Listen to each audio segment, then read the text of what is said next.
Ron, Shurts, and Ron, we've got an exciting thing to talk about here. The Arizona Rattlers in great position, locking up home field advantage in the postseason. First, I just want to get your thoughts on this team and where they're headed this season. Well, we're 15-2, Terrific. and going into Dallas tomorrow to play, and whether we win or not doesn't really matter. From that perspective, we've locked up home field all the way through, and we're going to go down there and play tomorrow because we had a bye week, so we get the rust off here, and then we come back on Friday. We play Spokane, and it's going to be a crazy place to be. It's going to be exciting. What's your relationship like with head coach Kevin Gott? We're like buds. I actually, it was on because he had a bye last week. We were actually over in Disneyland together, and hung out in a sports pub on Friday night, watched the Spokane and San Jose game. So we're buddies, and he does an incredible job, and I've got an incredible amount of respect for him and what he does and the way he manages the quality of the product on and off the field. So it's pretty impressive. You know arena football, the importance of having home field advantage in the playoffs. And as you said, you told me before that if things work out, you'd be hosting the arena.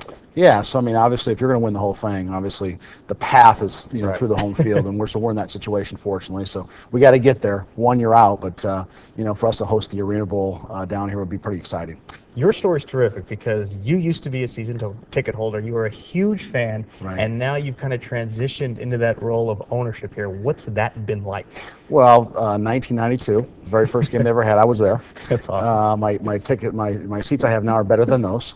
A little bit. A little bit better. But yeah, it's been awesome. And I think when the opportunity came up, there was some passion from my perspective about the product, the way it was in the 90s. I was there early 2000s and through the 2000s, seeing it change. And I think, my job off the field is to make sure this brand gets out here. And when we were 6-1, I had people say, when's the season start? Yeah. And that's just not fair. I mean, the product deserves that more than that. And so we've been able to try and deliver it off the field from a marketing perspective and a branding, and just make sure everybody knows who we are.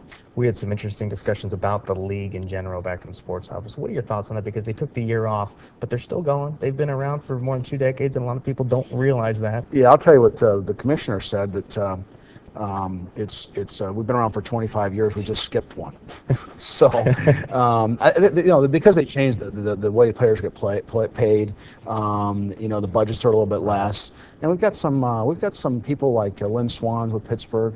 You've got Jaworski with Philadelphia, Derek Brooks with Tampa Bay. You got Mike Dick with Chicago. You got Bernie Kosar with Cleveland. Bon Jovi still involved? Bon Jovi's not. Oh, Jaworski took that deal, but you got Bernie Kosar in Chicago, or excuse me, Cleveland. So there's some people out here that are believing in the sport too, that have a little bit of a celebrity. So I think that helps probably in the long run. Just a terrific show down at U.S. Airways Center, so they're on the road this weekend. But the first playoff game will be what day now? Friday, Spokane here, 7 o'clock. Spokane's a good team, too. Yeah, Spokane's good. You get tickets at azrattlers.com, and there's still some tickets. It's filling up. I mean, it's getting exciting. It'll be so. All right, Ron, thank you for your time, and good luck the rest of the season. Hope to see you in the Arena Bowl. Good, buddy. All right, Thanks. thank you. Appreciate it.